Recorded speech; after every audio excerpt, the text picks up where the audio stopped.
whether or not somebody dies in a war, it doesn't reflect whether or not they agreed with it, but it should always be honored. To go into the military is an apolitical decision, and to honor them needs to be apolitical as well.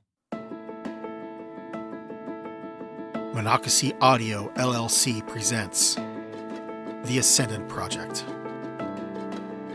The mission of the Ascendant Project is to explore the origin of political, philosophical, and spiritual positions in individuals. A contributor writes a 750-word essay and then gets interviewed. The purpose of the interview is to bring out other views and hopefully life experiences that sent the author down the path to the position expressed.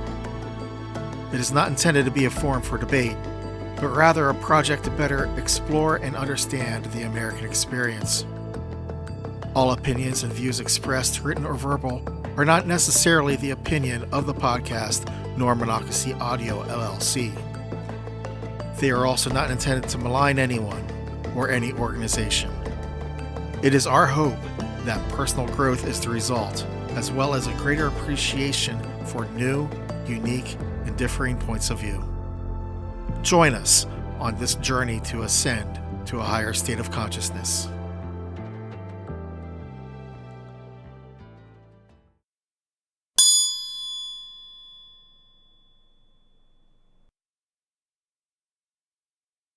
Welcome to our Memorial Day episode.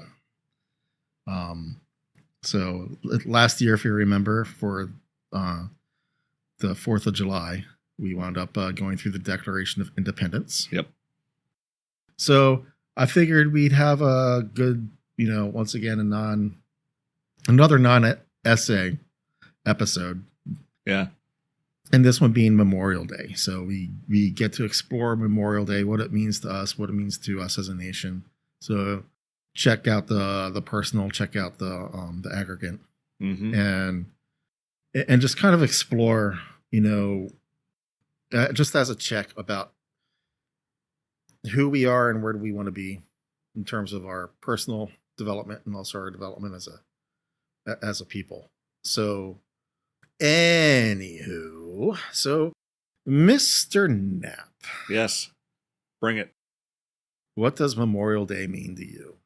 So for me, I suppose, for better or for worse, honestly, Memorial Day kind of means marriage because I got marriage. married. Marriage. It's what brings us together today. And bonds of holy moly.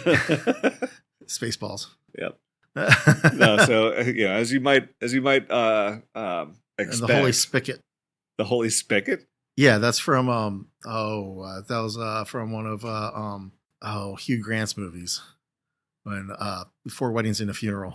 Oh, okay. The nervous priest doing his first marriage.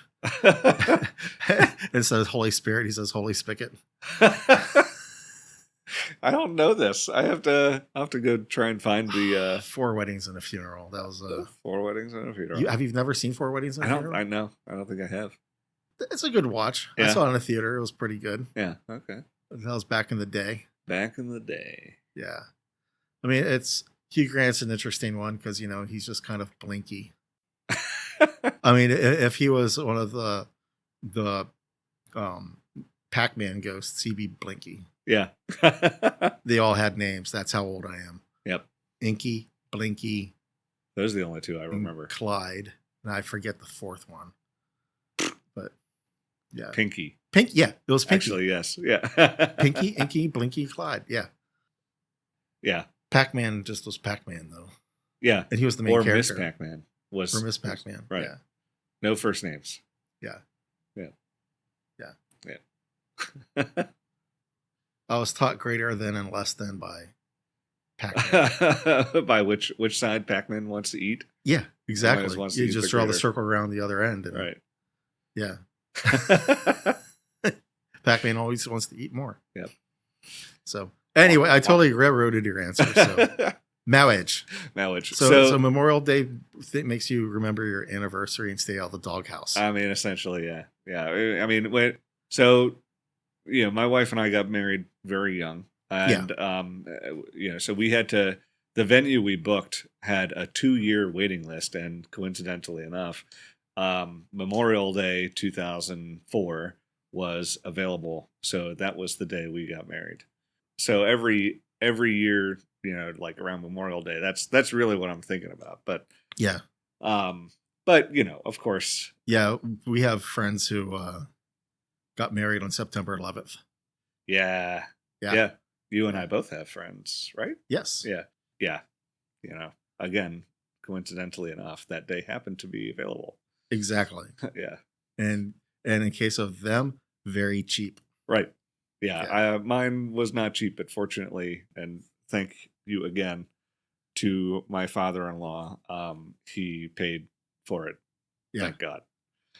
Yeah. Because I know what the final cost was, and even then it was obscene, and well, not obscene, but it was a lot.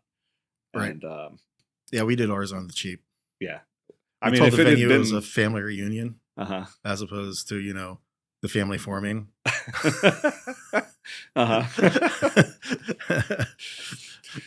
Yeah. But I mean, it's just say things like that, so that way they're like, oh, wedding money. Yeah. Oh, you need the venue for a family reunion. Okay, it's gonna be this rate.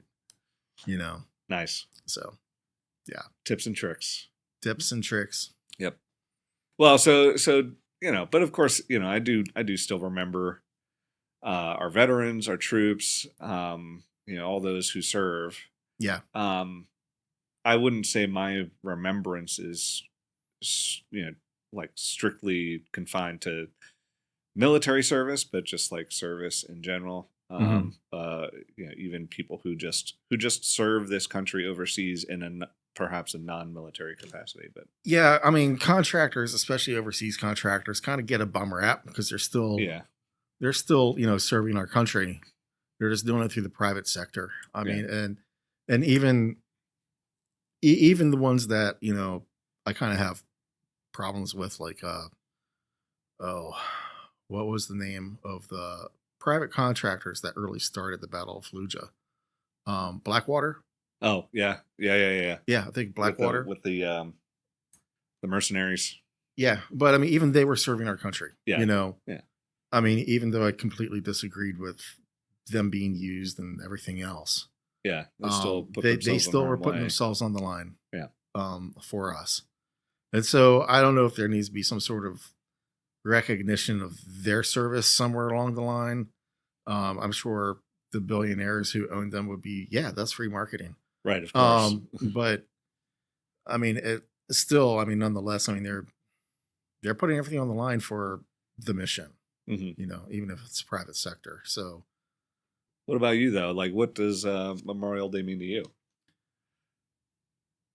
That's always been evolving. Yeah. When I was young, Memorial Day just, meant hot dogs and hamburgers and the start of summer. The older I get, the more appreciation I have for it. Yeah, I'd agree with that. Yeah. I mean, it's, Memorial Day meant that the summer vacation, 3 months out of school, right, was right around the corner. Yeah. I just had to get through the next couple of weeks. Right. But it's funny how like my pop World War II generation, he served in World War II. He was a mechanic, an aircraft mechanic. Wow. And in those days, you had to know each other's jobs because, if the pilot gets shot, somebody's got to take over the plane. Right. If the pilot and co-pilot get shot, then you still need to land the plane. So everybody knew how to fly the plane, even though that wasn't their job, right, specifically. Right. And so like he served in World War II. He was Operation Torch that went through Africa and up through Italy. Wow.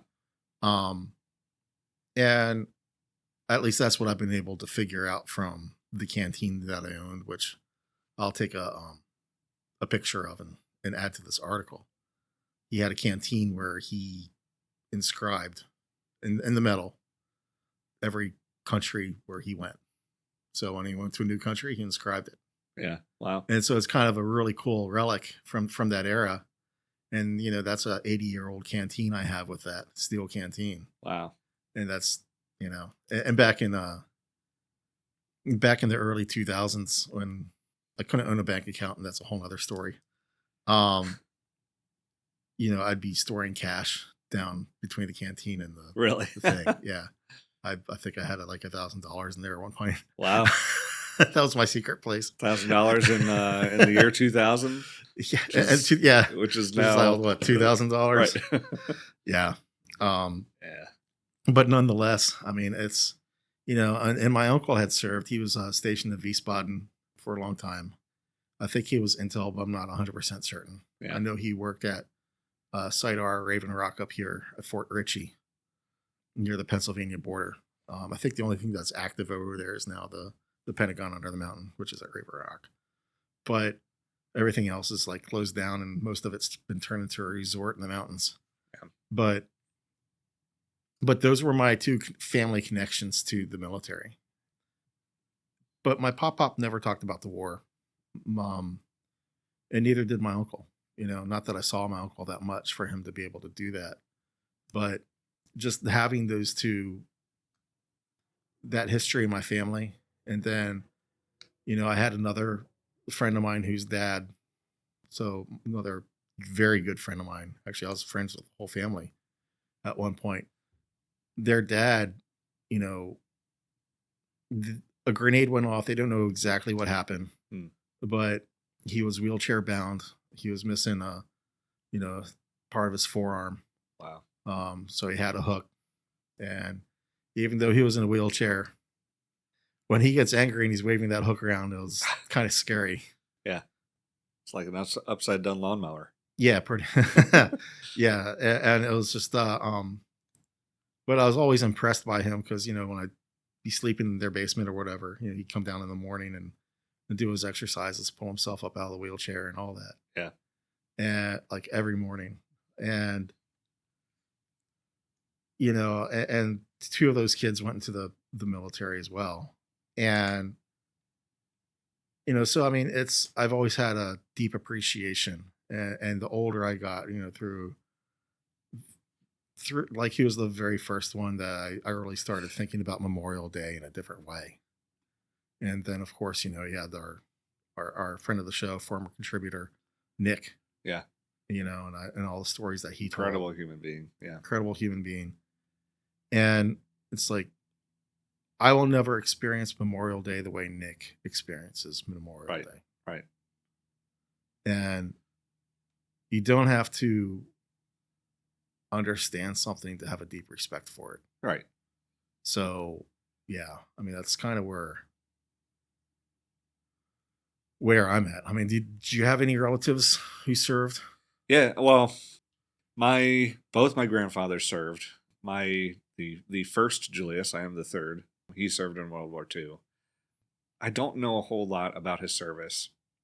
I don't know if he was enlisted or drafted. I know we only recently, oddly enough, like maybe right before COVID, so maybe 6 years ago, give or take, like some random person contacted my father, and said he found this like diary in his attic, and it was my grandfather's war diary. Wow. Yeah, it was just incredible. Like I don't think we had any connection to this person.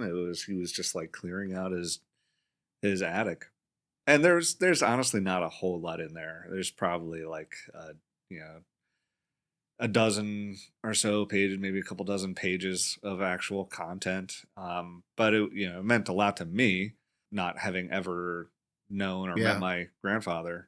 My grandfather, I don't think he actually was like, I know he was in the army. I don't think he was ever like in a combat situation. I think he knew how to play an instrument. He ended up in the band somehow. That's about as much as I know. Yeah. My other grandfather, I think he joined the Navy. He was a Navy pastor for a long time. But he was a chaplain. Yeah. I think it was after World War II. I think so. I think he through like the Korean War. Yeah. Was in the Navy. and definitely like helped people through some difficult times, even though he wasn't, his service was different from theirs. As you Right. say, like you don't have to understand something to have a deep respect for it. Yeah. But and he only passed recently. Aside from my two grandfathers, though, I don't I don't think I have any other immediate family members who have served in the military. Yeah. Obviously, just working inside the DoD as a contractor, I meet people all the time who Yeah. have served, who have like some pretty incredible stories, Right. and yeah. So I don't know if it's just age or just the environment that I work in, that allows me or has helped me develop a much deeper appreciation for the day. Mm-hmm. But yeah, I mean, it's certainly a something I revere, and I know plenty of people who have served, who are serving. Yeah, Yeah. yeah. So, do you know anybody who served and passed in the line of duty, or I mean, oh yeah, definitely. Like you who have? who have served, yeah. Like I know people, especially people who've Well, no, I mean uh who've passed in the line of duty, who got killed in who've action. passed. So that's what Memorial. That's the Actually difference between no, Memorial Day and Veterans Day is about. right, The Memorial Day is about those of the fallen, and Veterans Day is actually about just those who served or are still alive. right. Yeah, no, I don't. I've not personally known anyone Yeah, who's neither have passed. I. Yeah, And I feel like I'm hesitant on saying that's the problem. That's one of the problems with this country, because it's a good problem to have in that we aren't feeling that burden. mm-hmm. But at the same point in time, I feel it makes it easier for us to get into war if we never feel the cost. Yeah. You know, I mean, I think so historically, I think that's always that's probably been a problem throughout history, right? It's like yeah, long periods of peace. Unfortunately, you know, people forget the sacrifices that were made, the hardships that were fought, and you know, yeah, 100%. I think you about to look up the statistics? Yes, I am. This came up in a recent episode. I think it did. Yeah, the Yes. number of people who died. Yeah. So let's see your commanders, leaders, strength, casualties, and losses. Oh, geez, I didn't realize Afghanistan lost this many. So Afghanistan security forces lost between 66,000 and 92,000 killed. The Taliban lost, between roughly 60 and 80. The United States lost, this is for 20 years of war, only 3,500. Well, sorry, 2,400 from the United States. Yeah, 2,420. And in terms of, of course, this doesn't deal with contractors. I think this just deals with our military forces. But that's at a nation of what, 375 million. We lose 2,422 people over the course of 20 years. The chances of us knowing somebody who died in a 20-year-long war, right, is pretty low. Just statistically, is pretty low. Yes. Yeah, yeah. And so, let's go to the Iraq War. So, the Iraq War wound up for the United States. Yeah, 4,500. Did I pass it? Yeah, right there, right where, just below where your cursor is now. 4,508 U.S. No, 4,508 U.S. That was over what, 10 years or whatever, or 2003 to 2011, I think is what I said. Yeah, so 8 years. 8 years. Chances of anybody in a nation of our size knowing somebody who passed. And I feel like that just makes it easier for us to go to war if we never feel it. And I mean, good on the United States military and to making war as safe as possible for their troops. Sure. 100%. That's actually really amazing. We've done what we've been able to do in that regard. That said, I mean, when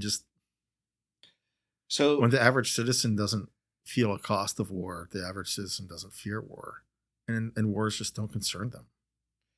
So, I mean, I agree with you, but I think there's some nuance there that is maybe worth mentioning. Well, we're feeling it at the pump right now, but I mean, well, sure, no, but I mean, that's nothing compared to grief. Lives lost, yeah, no, not at all. But what I think the nuance I would offer though is, so the nature of war has changed a lot. Obviously, like there's a lot more that can happen remotely. mm-hmm. I use in air quotes.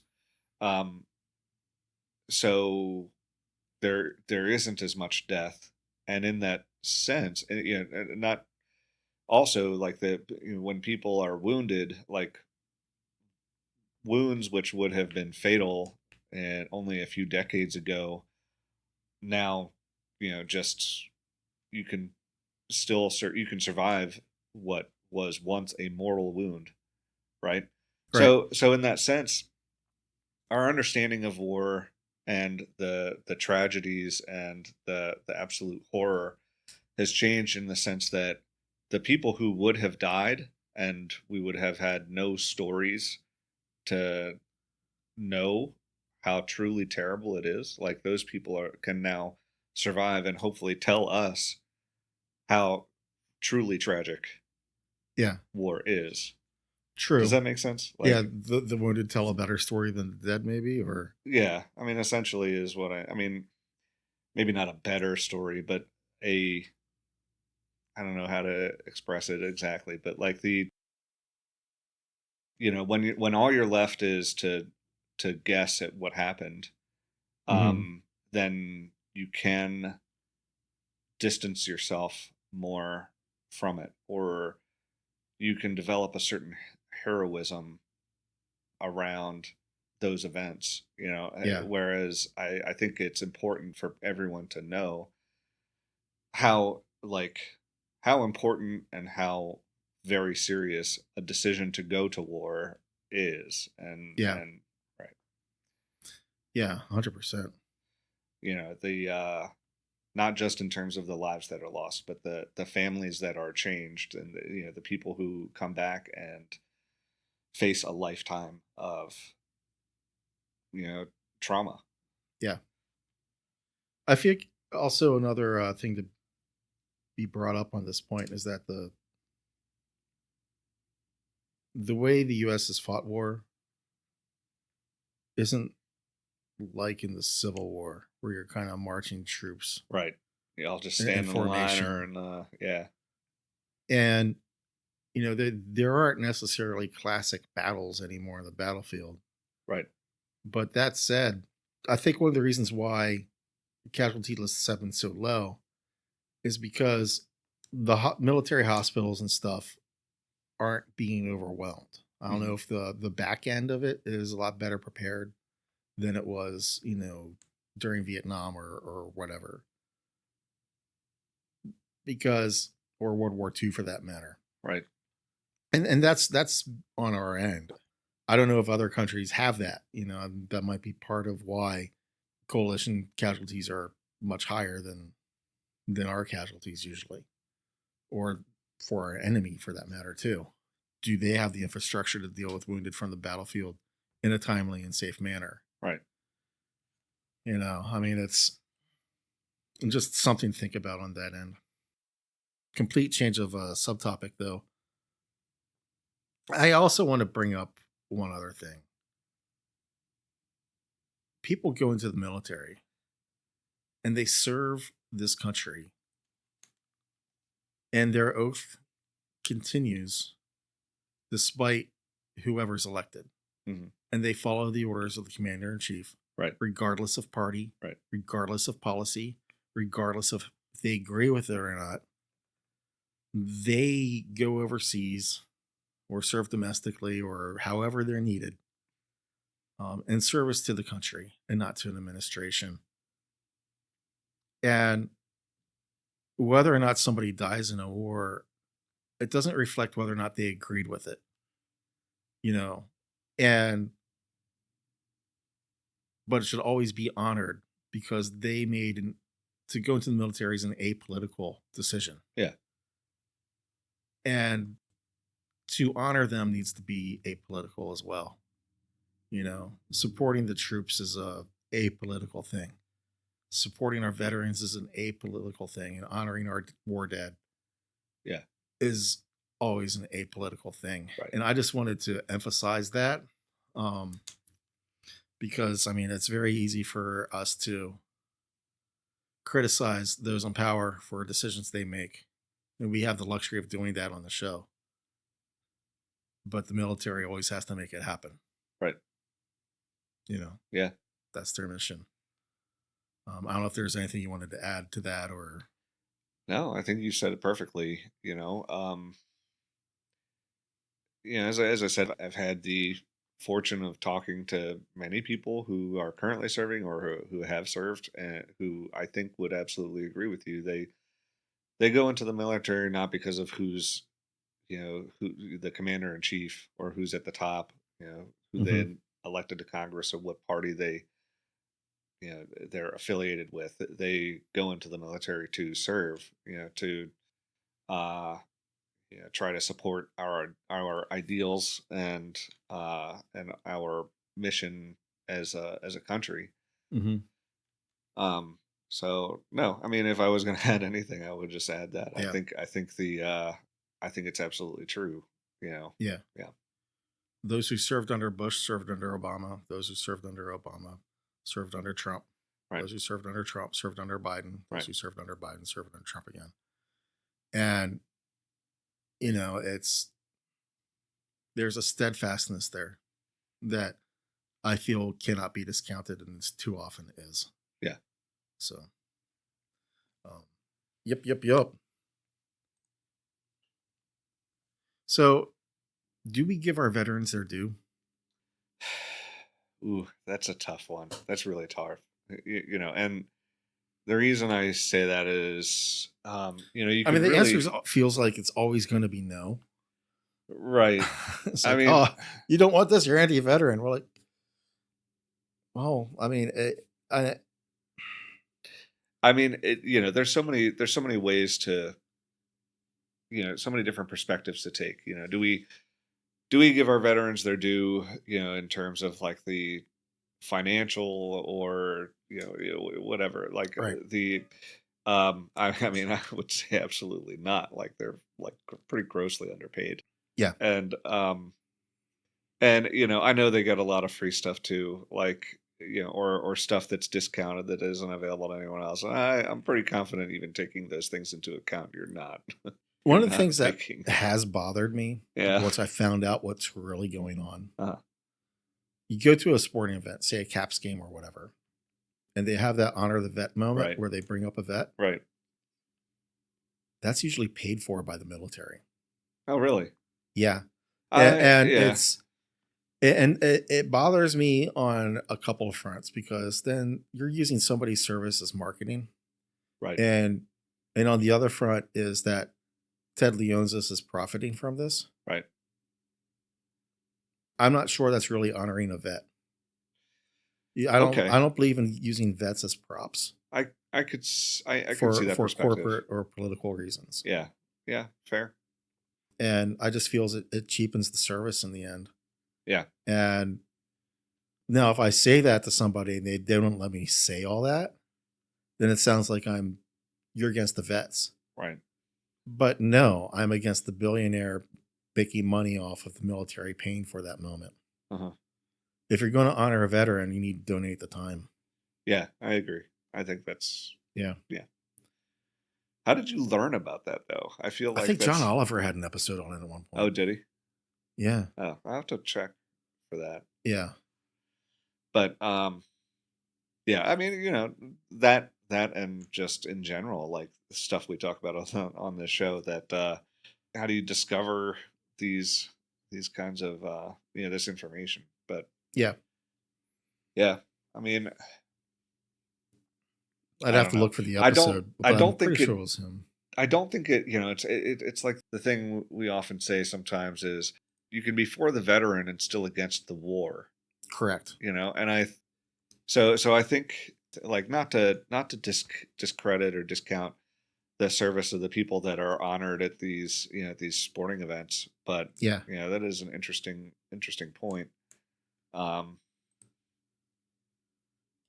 Yeah. to say that unfortunately somebody is profiting off of this, but Yeah. I mean, I should probably double check my source on that. I mean, if I'm wrong on it, I'll definitely issue a correction in the show notes. But that's always been my feeling is, I mean, because I mean, it might not be.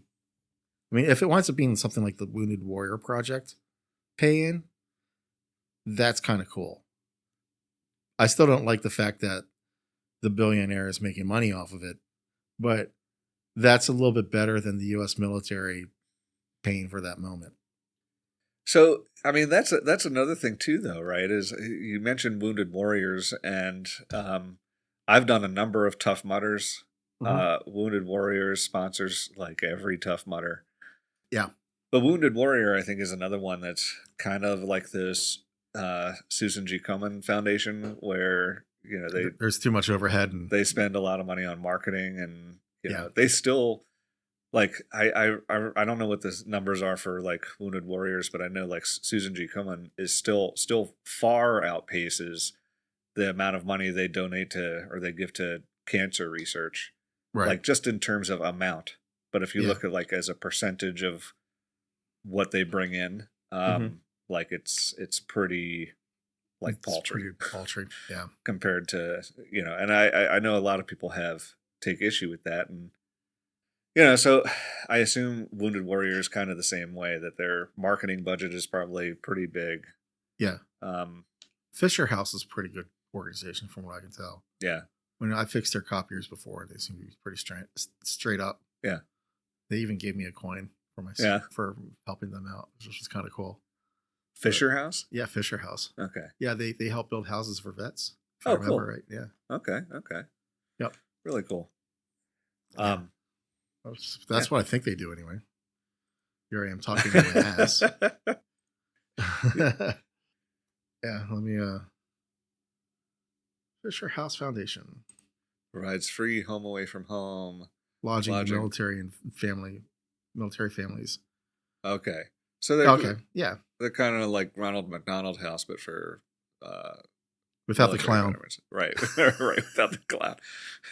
Although if I was a kid and I had to stay at a Ronald McDonald House, I'd be terrified. I'm just saying. I've never been one for clowns. Yeah. Me neither, honestly. But it's Ronald McDonald. Can you just like slide the Happy Meal under the door, please? And go away. Although see how creepy they can like slide it under, like the red glove, and like, can you imagine waking up to Grimace or the Fry Guys giving you meals? It can't be.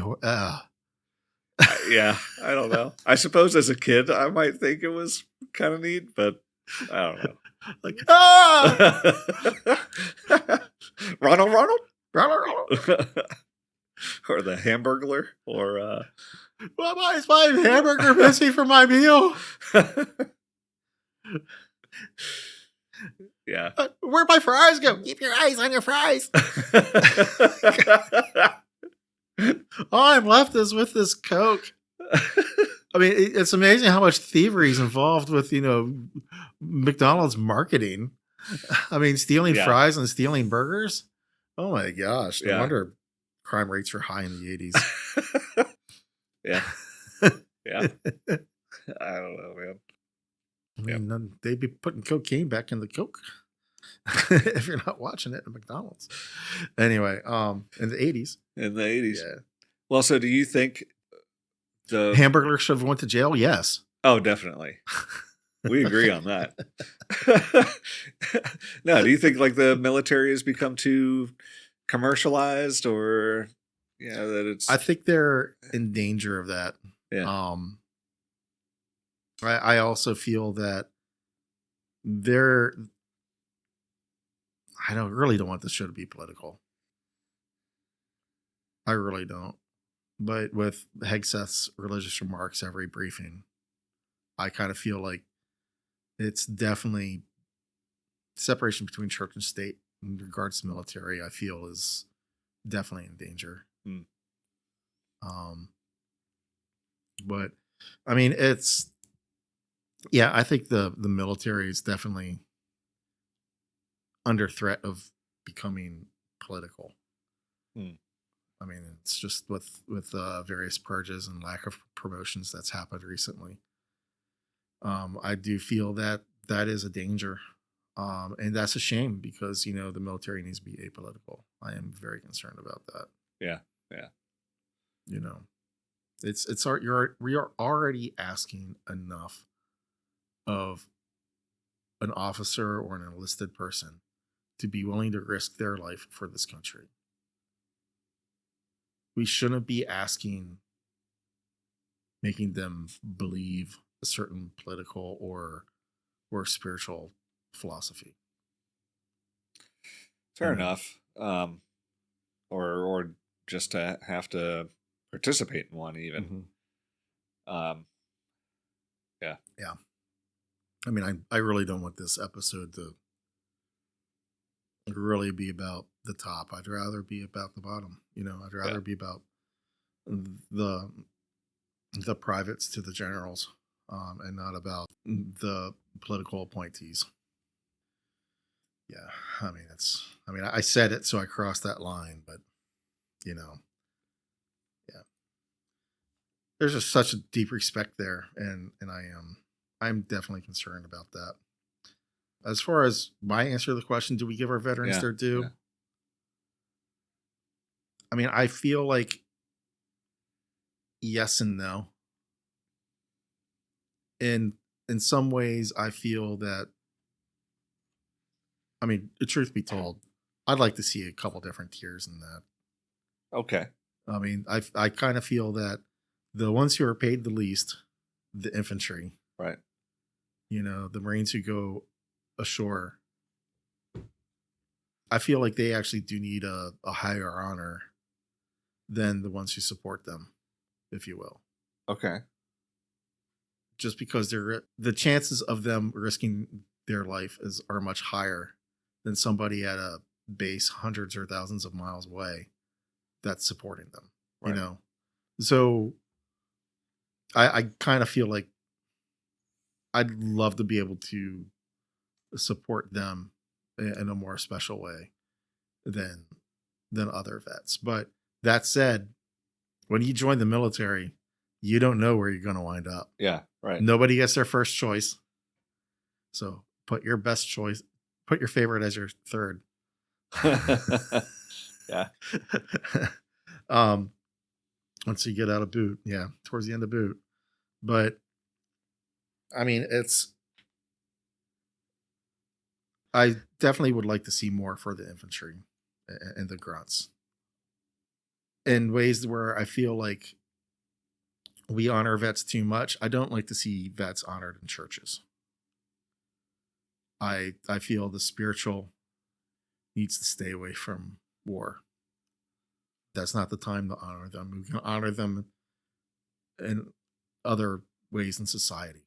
But to have like people applaud people who's come back from basic or whatnot at church, I hate the mixing of religion and war. That gets too close to a crusade for me, and bad things just happen. I feel, and when issues of war and God mix, I just feel like that's bad for society in the long run, and I don't necessarily think it's good for worship. Right. But that said, I mean, I'm all for like veteran parking. You know, I'm I'm all for VA benefits, making sure that they're taken care of. I'd like to see reform in the Yeah. VA, which Yeah. Yeah. I mean, if Trump's first term, I thought he did a couple of good things by allowing people who are um, X miles away from a VA hospital be able to go to a private practice if it's closer. Things like that. Trump did a good thing on. But at the same point in time, I mean, other things. I mean, I feel like we don't really give them their due when it comes to VA benefits. I feel like There's more. there's more we can do in terms of especially medical care. I mean, and keep in mind if we can perfect the veterans medical care, we can have a nice blueprint for Medicare for all in the end. Right. So, but yeah. What are the numbers? Like what percent of the population serves in the military? Do we know? We can I easily assume look that's that up. something that we can find out pretty quickly. Yeah, I'd say so. Say served just for now. 6% of American adults are military veterans.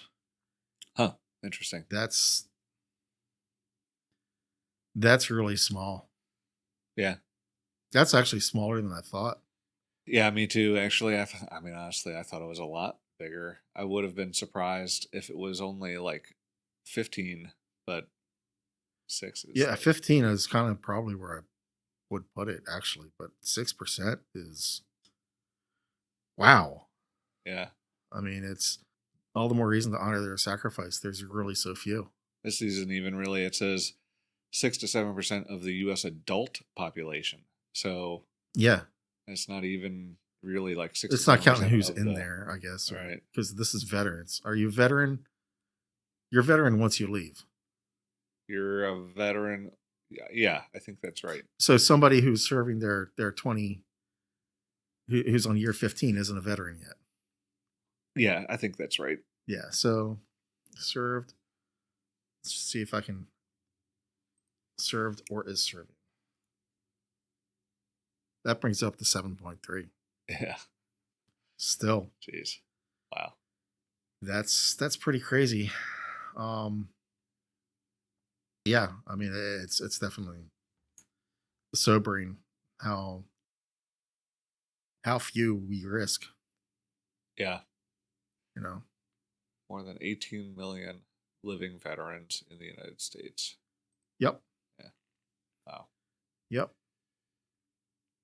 1.3 million are in active duty, with another 700 in National Guard or reserves. That's yeah. Yeah. Wow. But do we as a country do enough to support Gold Star families? I feel like I don't really even hear about them. Yeah, me neither, honestly. I mean, it is being in the military, especially when you're married or have a family, like is an enormous hardship. I think certainly more could be done to support the children in Gold Star families. I mean, Yeah. you hear all the time about, kids having to move around the country just constantly to keep up with the family member. And that's got to be enormously difficult just in terms of social development, being able to, develop strong friendships. Yeah. Not to mention just like in terms of educational continuity, like every state has a different system. So I lost a year because of that. Really? Yep. How so? So I was growing up in Monrovia. Uh-huh. And in second grade, we moved to Indiana. Okay. And we were out there, but the house back here hadn't sold yet. And so my dad was paying on 2 houses. Oh, wow. And so I started going to school in Carmel, Indiana, Mohawk Trails. And I think it might have been the math was a higher level for going to third grade right. than it was here in Maryland at that point. Yeah. And so I was struggling really, really, really bad. And so they had to drop me back to second grade. Right. So I basically did second grade again. So when I moved back, because the money was running out, and Dad told IBM, look, I can't afford this. So, something's going to happen. So, and you never hear this from a company, but IBM then bought the house in Indiana, and moved us back. Wow. That's incredible. Yeah. Yeah, you would never ever hear that. You would never hear that now. Yeah. But yeah, and so that way IBM would sell the house and right. And whatnot. But then when I moved back, of course, I was stuck in second grade, and so all my friends had moved on, and I had to get to know new friends again. Right. And that was like really, really hard for me as a kid. Yeah. Yeah. I mean, looking back on it, I felt like I held onto that pain too long, but I was a kid. You're a kid. I was a kid, when you're in second and third grade, I mean, you're probably 9 or 10 years old at that point. So 9 months is like a tenth of your life. Yeah. It's kind of hard, but yeah, I mean, yeah, but like just like, so I can't imagine what it'd be like for an army brat. Right. I know. And I know a lot of people who either went to like Fort Meade High School. Yeah. And talked about how terrible it was there. Like just violence every day because and it's horrible and you can blame the kids, but it's like these kids are like they're probably a good percentage of the school population, of the student population, are army brats or people who are just being shuttled around here or there. General Hammond High School? General Hammond High School? Yeah. Well, I don't know if it's. I think it just might be Hammond High School. Hammond. Hammond. I think that's something. Hammond High School is in Howard County. Yeah. And that's like out. Yeah. Western Howard County. Yeah. And that. Yeah, I'm confusing that because Fort Meade is in Anne Arundel, right? Right. Yeah. And like this is where a lot of the army families end up sending their kids, and they're going around to and the Stargate kids go to Hammond. Right, the Stargate kids, yeah, go to Hammond High School, yeah.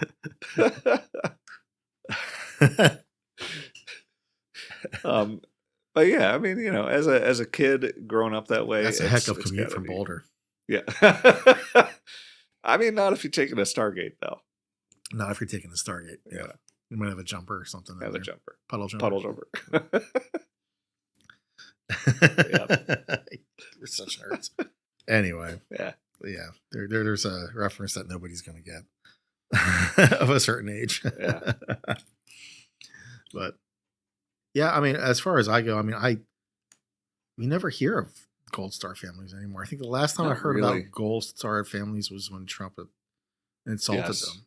Right. And then that's gone from the media again. Right. Well, and when the media is moving as quickly as it is, so it's difficult to stay on any one story. True. But I mean, that was a term I hadn't even heard of before then. Yeah. I mean, I want to say it came up during McCain's run. Probably. In 2007. How did it come up as? I mean, obviously John McCain was in the military, and I think it was either then or maybe it was Kerry, because Kerry was also in the military. But Kerry had the whole swift boat thing. Yeah. And I want to say that was probably the first time that I had heard about it. Yeah. But so Kerry ran against W. Yep. Kerry Edwards, wasn't it? John Edwards? Yeah. Yeah. And not that John Edwards, the other John Edwards. I see. Yeah. Maybe it's a B. I see a B. Can you tell me what the There's B is? someone over here. There's someone Yeah. over here. Yeah. So Kerry and Bush, like W, they both were Skull and Bones. Oh, that's right. Yeah. Yeah. Yeah. The press tried so hard to get inside information on that because, you know, they're both Skull and Bones. We got to get an answer out of somebody. Nope. Right. Nope. Nobody said anything. It's a shame. But, you know, my hunch is that in Ted Lasso, the club Bones and Honey, it's probably a reference to Skull and Bones. Yeah. I didn't put that together. That could be true. Yeah. I mean, you know, Bones and Honey. Jason Sudeikis, if you're listening, you should definitely make that a reference. I feel like what do you call that? A retro continuity or something? Yeah, something like that. Yeah. I feel like Frederick needs a club with a dress code at the very least. You know. Yeah. I mean, you don't necessarily have to have like country club level membership rates, but you know, still just enough to have somebody put their nose up a little. Right. Stand a little straighter. Yeah. Make yourself feel a little bit taller. Yeah. I mean, we got enough colleges in the area to, you know, I'm sure we can make some sort of reference. Yeah. Like Mary's Hood or something. Just, you know, Hood College and Mount St. Mary's. Or Yep. Yeah. McDaniel's Hood. Which used to be Western Maryland College, even though I still fight people who, when they say Westminster is west, it's really just not. It's like north. It was 100 and some years ago. Yeah. I mean, then Frederick, like, because I know Frederick County used to consist of Frederick, Washington, Allegheny, and Garrett. That was all Frederick County. Yeah. But as more people settled, then they divided it up more. Huh. But didn't know that. Yep. Huh. So, do you feel the VA benefits are enough? No, I don't. How would you improve it? I honestly just I don't know, but I don't know enough about the system except to see the people who are affected by it and how difficult it is for them to get care. I think I think that's gotten better. Yeah. Yeah, certainly in 2010, 2012 time, I remember hearing in the news about how really bad it was, and I think there was some reform introduced, but it still seems to be pretty bad. Like, people just having to wait forever. You know, if anything, they just need more people. Yeah. You know, this is a little bit of an aside, a little bit of a tangent, but it's relevant. You know, I think just in general, I think when you're learning like project management and systems engineering, you often hear about the like project management triangle. You know, it's like you have your triangle, and on one side is time, on the other side is quality, and the other side is fast, or time, quality, and money. That's time, what it quality, is. and money. And too often we're like, you know, it's too expensive, so you know, it's like you can pick any two. You can't have all three. Right. You know, so, but we're like, we're not gonna, you know, it can't be too expensive because the American people aren't gonna go for it. So we're gonna try and somehow concentrate on being, you know, but like the sacrifice you make is that ultimately everything just becomes, it's too slow. The quality isn't there. Yeah. You know, there's got to be some baseline, you know, just for policy in general, but you know, most importantly, I think for the VA, you know, it just needs more resources, and it needs more resources. I feel like it needs a little bit less red tape. Yeah, I mean, it's always important to account for everything that you do, so that way you cut down on fraud and stuff like that. Sure, but at the same point in time, part of care is getting swift care. Yeah. I'll be quite honest, I'm not going to lose any sleep over it if I find out that, you know, 1% of all the money is being, you know, is fraudulent or wasteful. And that's the way I am about any social program. Like, yeah. I mean, if you find out that, 1% of people stole a couple million out of Snap, of people who are on Snap, right. Stole that much money out of it, I don't see how that means you should cut benefits across the board, right, and have millions upon millions of other people starve. Right. Punish everyone else because 1% of people. You're going to destroy somebody's food security because these few people did fraud. Right. I feel that's counterproductive. Right. You need to go into these programs knowing that fraud's going to occur. Absolutely. Yeah. Yeah, there are bad apples on every side of the aisle. Right. It's not a political thing. Right. Just human nature, really. Yeah, corruption's not political. Just like, serving your country shouldn't be political. It isn't. Right. The good and the bad. So, what about you though? What do you think? Well, I guess you mentioned I definitely cutting the red tape. I feel is really important. I also feel that I could see maybe upping the retirement or whatnot, especially for the grunts. Upping retirement meaning giving them more. Yeah, their stipend once they retire or whatever. Yeah. I could definitely see that. Yeah, I agree. Just little things I feel should be good.